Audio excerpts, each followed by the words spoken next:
Muchas gracias, Biomap, por la invitación, especialmente al doctor Pedro Santos, que gentilmente me invitó a disertar en este módulo de espondiloartritis, y al coordinador Enrique Soriano. En esta oportunidad les voy a hablar un poco sobre nuestra experiencia en artritis psoriásica, algo de experiencia en nuestro país, haciendo foco sobre todo en el diagnóstico temprano o aquellos signos y síntomas que nos puedan ayudar a un diagnóstico temprano en artritis psoriásica. Estos son mis conflictos de interés y esta presentación está auspiciada por el laboratorio Novartis. Sabemos que la artritis psoriásica es una de las enfermedades que componen el subgrupo de las espondiloartritis, claramente la que tiene compromiso más periférico y el compromiso en piel más claro, pero estas enfermedades en sí tienen un solapamiento, ¿sí?, entre ellas, y esta es una visión claramente desde el punto de vista músculo-esquelético. Con respecto a la incidencia y la prevalencia de la artritis psoriásica en nuestro país, el único dato concreto que hay es el que realizó el Hospital Italiano de Buenos Aires, donde establece que la incidencia es de 6.26 cada 100.000 pacientes años, y la prevalencia es de 74, y ustedes pueden observar que es una enfermedad de pacientes grandes, de pacientes añosos, no es una patología de gente joven. Y algunos conceptos, algunos antiguos, algunos que han sido desterrados, son la relación, por supuesto, entre la enfermedad en piel y la artritis psoriásica. Realmente, o lo que sabemos es que empieza antes, casi 10 años antes, el compromiso en piel, y que la prevalencia de diagnóstico, la prevalencia de artritis psoriásica es muy variable según las cortes que uno examina, que puede ir entre el 60 y el 42%. Y también es algo que se sabe, y hoy por hoy se conoce más profundamente, la relación entre el compromiso unguial y el desarrollo posterior de artritis psoriásica. Para la clasificación, o en su momento para el diagnóstico, se utilizaban los criterios de Money-Wright o los subgrupos, ¿sí?, que iban desde artritis periféricas hasta compromiso axial y artritis mutilante. Hoy por hoy se sabe que este es más que diferentes subgrupos, sino son diferentes estadios evolutivos de la misma enfermedad, que inician con una oligoartritis simétrica, pasando por un compromiso poliarticular, y por supuesto que dejado a su libre evolución a una artritis mutilante. La artritis psoriásica, la psoriasis en general, es una enfermedad multimórbida que afecta a diferentes dominios, digamos, musculoesqueléticos, en piel, y de otros órganos como pueden ser la inflamación gastrointestinal o ocular. Tal es así es que este proceso en realidad hoy por hoy se llama o se conoce como enfermedad psoriásica, y tiene como también un patrón importante con respecto al riesgo cardiovascular que esta conlleva. La otra cuestión interesante que tiene que ver en general con las espondiloartritis es poder pensar de forma sistémica, digo, desde el pensamiento sistémico, esta patología como una película y no como una fotografía del paciente que estamos viendo hoy. Este es un ejemplo hipotético de un paciente que, fíjense que uno lo podría estar viendo en este estadio con enfermedad psoriásica y compromiso espinal, con algún compromiso oligoarticular periférico, pero si uno recorre la historia, además de la historia familiar, uno encuentra que previamente este paciente ha tenido otras manifestaciones que tienen que ver con la espondiloartritis. Por eso pensar en esto como un proceso dinámico que claramente está liderado por un proceso dependiente de múltiples citoquinas, donde dentro de un, digamos, de un factor predisponente como genético, que puede ser el HLA-B27 en algunos casos, su relación con el intestino, con el microbioma, y también su relación con algún tipo de estrés mecánico que se pueda dar en alguno de los órganos que se comprometen en la artritis psoriásica, ya sea en la piel o en la entesis, se monta la respuesta inmunológica, por supuesto que es dependiente de células T, liderada por la interleuquina 23, y por subsiguiente el desarrollo de interleuquina 17 factor de necrosis tumoral alfa. Pero este comienzo en la artritis psoriásica, hoy por hoy se sabe que se produce en el órgano entésico, ¿sí?, que es digamos, el sitio anatómico donde se insertan los ligamentos y los tendones, que hoy por hoy se sabe que eso es un órgano con alta actividad inmunológica. Y gracias a estos descubrimientos y al claramente conocimiento de que el inicio de la artritis psoriásica se da a nivel de la piel, como enfermedad psoriásica, podemos delinear alguna especie de ventana de oportunidad para poder empezar a diagnosticar y tratar a los pacientes en estadios cada vez más tempranos. Fíjense que uno puede establecer en esta línea del tiempo que, por supuesto, se inicia con la piel y después empieza la inflamación en el órgano entesal, que en muchos casos puede ser subclínico, para posteriormente desarrollar una sinovitis o un compromiso articular típico. Pero fíjense que ya en el estadio de sinovitis el daño acumulado empieza a progresar y estaríamos llegando a algo tarde. Lo ideal es plantear nuestra ventana de oportunidad en los estadios mucho más tempranos. Para eso tenemos criterios de clasificación, y fíjense que los criterios de clasificación, que claramente no son criterios diagnósticos, inician el recorrido o inician el ingreso de esta enfermedad a través del componente músculo-esquelético, artritis, entesitis y compromiso axial, teniendo dentro de los mismos el compromiso en piel, ya sea presente, pasado, o el compromiso de algún familiar de primer y segundo grado. Y fíjense que en casi todos los criterios de clasificación de espondiloartritis, por no decir en todos en general, la psoriasis forma parte de ellos como algo central. O sea que podríamos decir que el compromiso en piel o la psoriasis es un compromiso unificador en todos estos, en las espondiloartritis, y en muchos casos, sobre todo en la artritis psoriásica, se adelanta mucho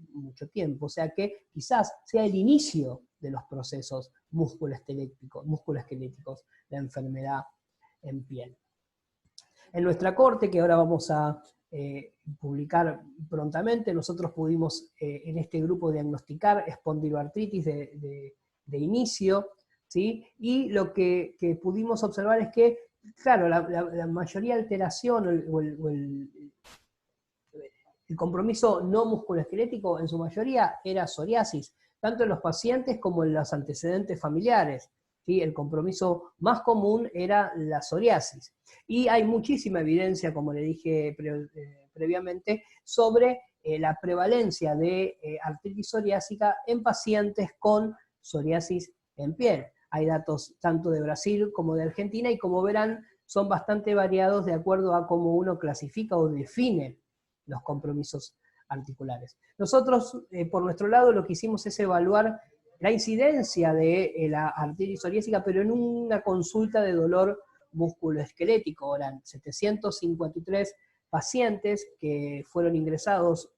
por dolor musculoesquelético y que fueron, digamos, ingresados de 2 años en un programa de diagnóstico rápido. Estos fueron 301 pacientes año, y en estos 2 años y medio diagnosticamos nuevas 70 artritis psoriásica, alrededor de 28 pacientes años, lo que nos da una incidencia de artritis psoriásica de aproximadamente 9%, por supuesto esto en una corte de pacientes con dolor musculoesquelético, un poco más elevado en artritis reumatoidea, y algo nos queda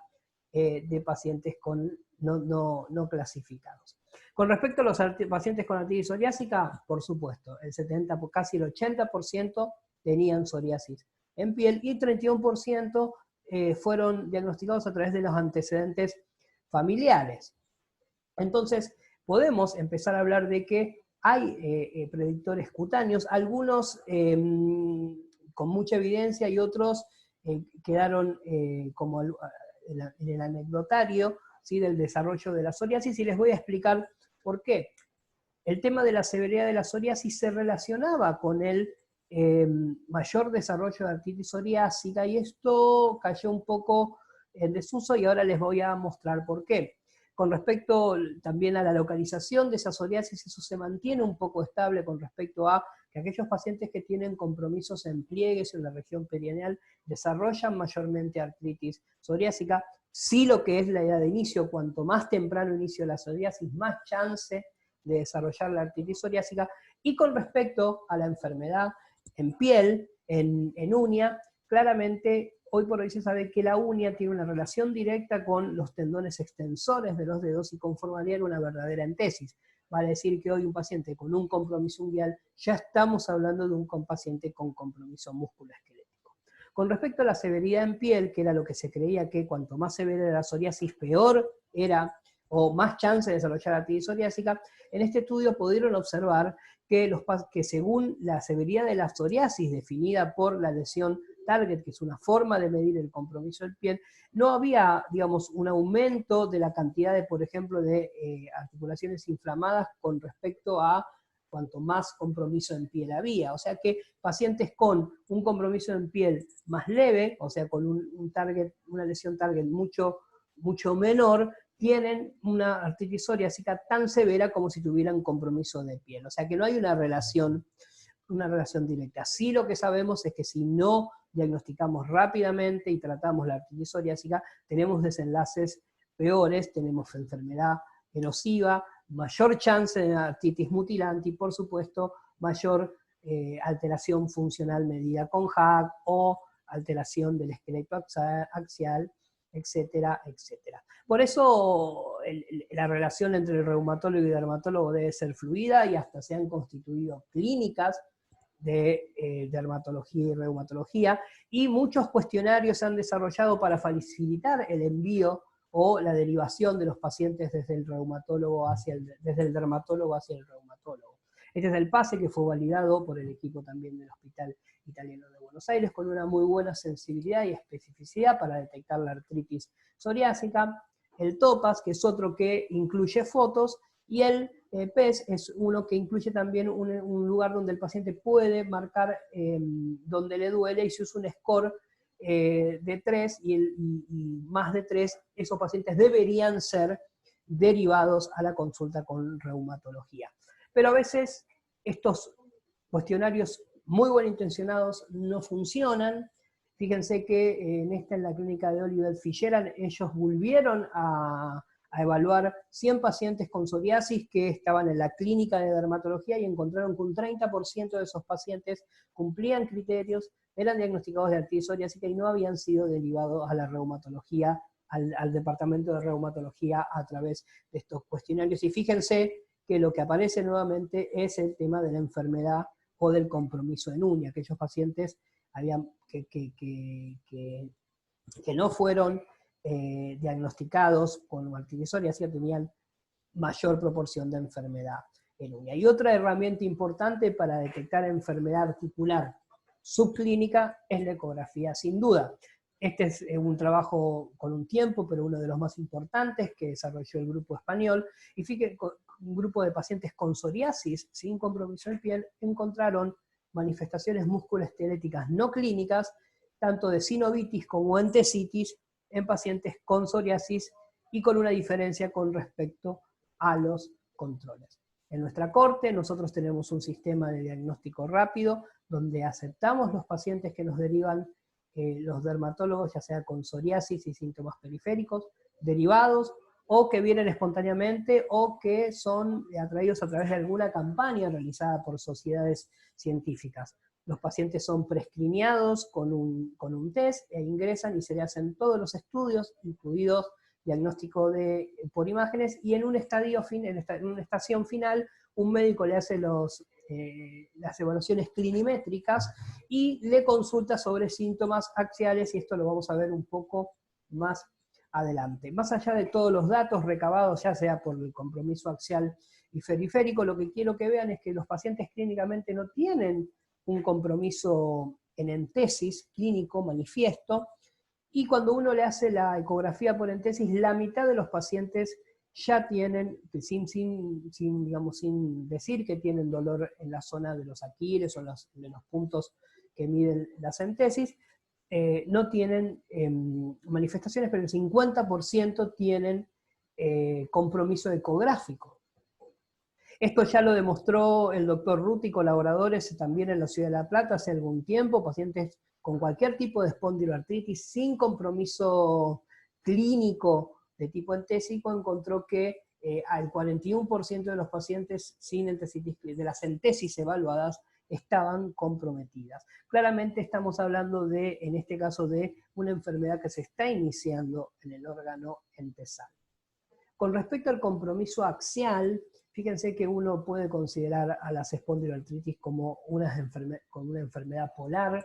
artritis psoriásica pura, todo periférico y espondilitis anquilosante pura, pero en realidad los pacientes están en este triángulo real donde se solapan las manifestaciones y que tienen que ver algunas alteraciones genéticas del medio, la expresión de citoquinas, etcétera, etcétera. Como les conté previamente, nosotros los pacientes con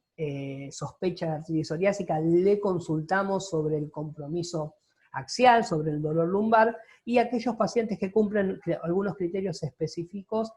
son ingresados nuevamente al circuito, pero esta vez para hacer una evaluación completa de su compromiso periférico, o sea, que aquellos pacientes, el compromiso axial, perdón. Entonces, aquellos pacientes que tienen características inflamatorias de su lumbalgia, que tienen maniobras sacroiliacas clínicas positivas, y un BASDAI mayor a 4, vuelven a ingresar al circuito y esta vez se caracteriza esa lumbalgia haciéndole HLA-27, imágenes del esqueleto axial y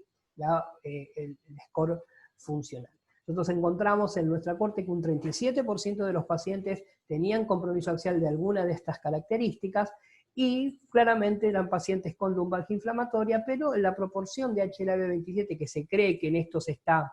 más alto es del 20%, casi correlaciona con la proporción de HLA-27 baja que tenemos en general en Latinoamérica. Y eran pacientes, digamos,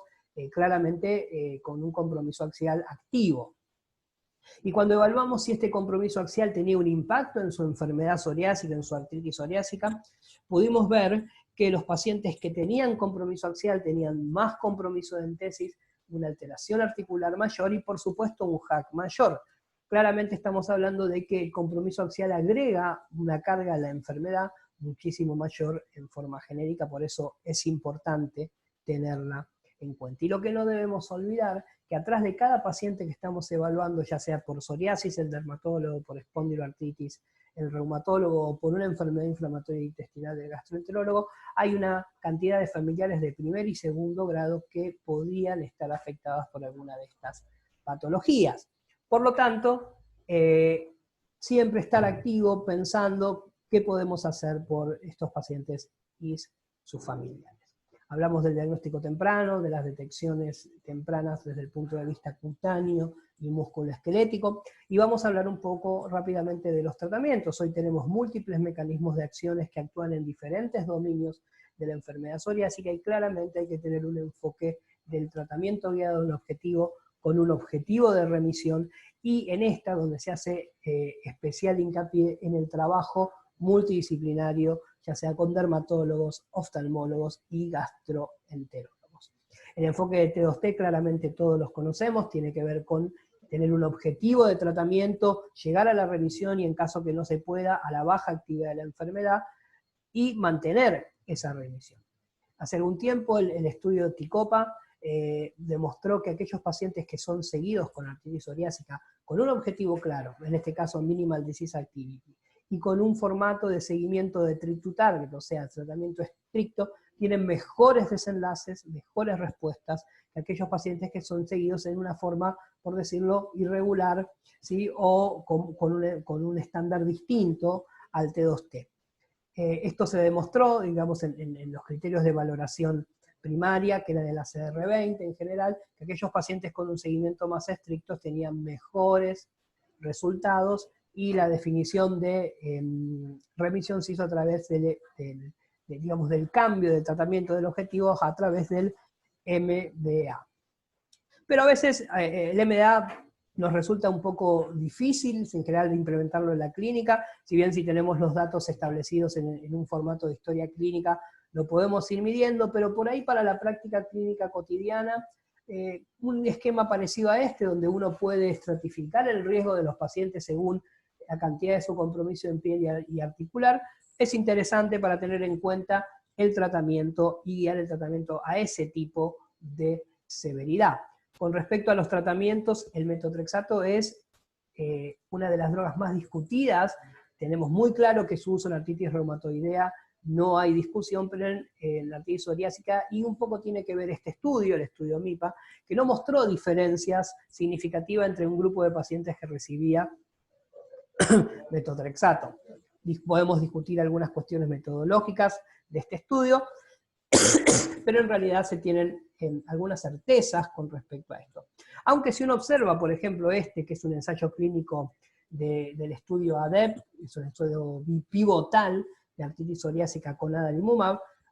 el 50% de los pacientes ingresaban usando metotrexato. Y si bien, desde el punto de vista articular, hubo alguna diferencia numérica en los pacientes que usaban adalimumab con metotrexato, no estadísticamente significativa, los pacientes que usaban adalimumab con metotrexato tenían mejores respuestas en piel.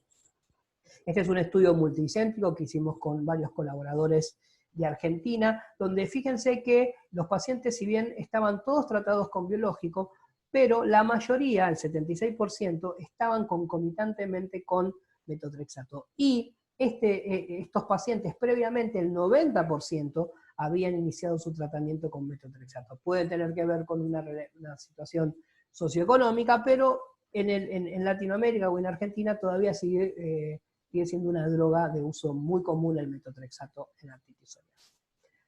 Sabemos que los anti-TNF tienen una muy buena eficacia y seguridad en pacientes con artritis reumatoidea y muy similar entre ellas, y sabemos que los pacientes que reciben un segundo y hasta un tercer anti-TNF por falla, su vida media cae profundamente, o sea que la vida media de las drogas, de la segunda y el tercer anti-TNF,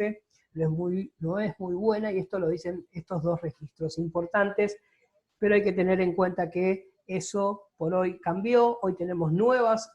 mecanismos de acción, hace un tiempo largo ya, en la cual nosotros podemos switchear a los pacientes con artritis psoriásica, entre ellos el inhibidor de interleuquina 17, secukinumab, que no solo demostró una muy buena eficacia en el componente articular y cutáneo, sino que en dominios que no habían sido explorados previamente, como son la entesis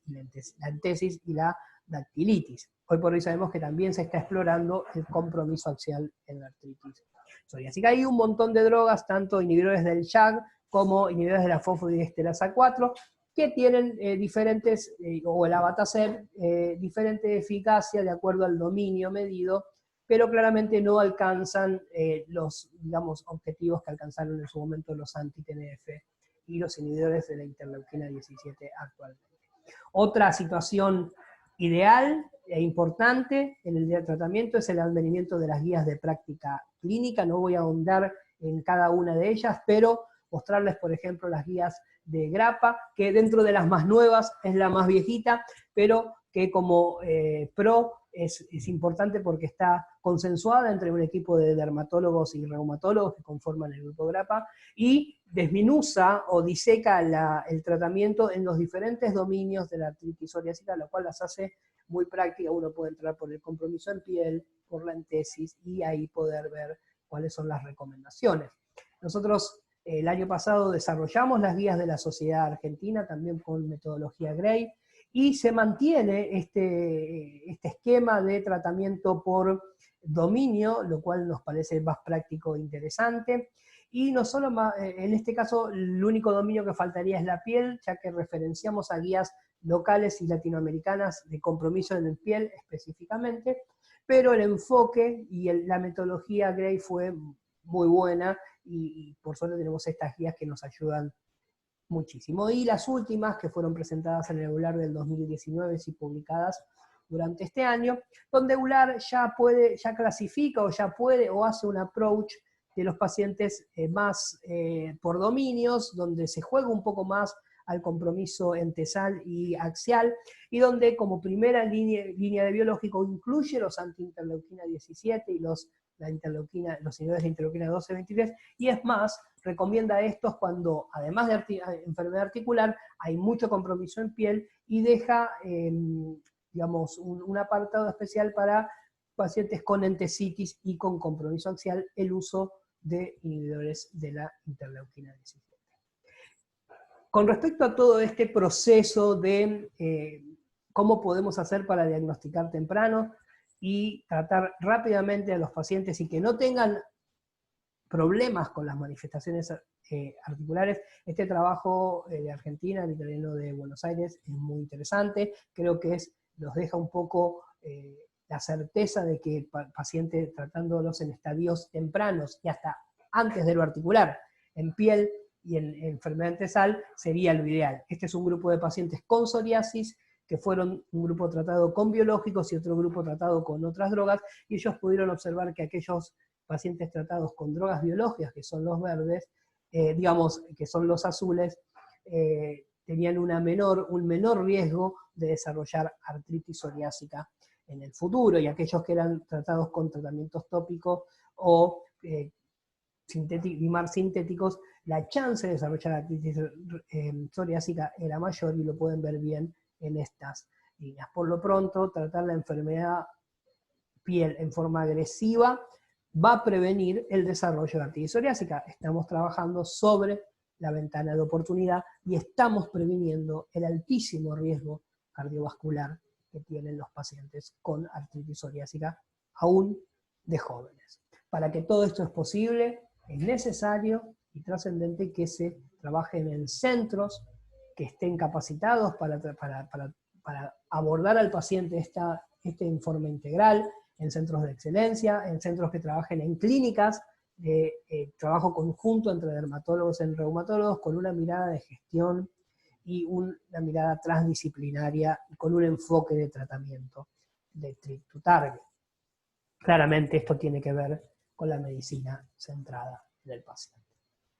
Para culminar, y que me estoy quedando con muy poco tiempo, estos son mis mensajes finales. Sabemos que la enfermedad psoriásica es un concepto amplio, una enfermedad multimórbida, pero tener en cuenta que los pacientes inician con algo que nos lo muestran desde un inicio, que es el compromiso en piel, y después viene el compromiso del órgano entesal. Siempre tener en cuenta que estos pacientes tienen compromiso axial y hay una agregación familiar.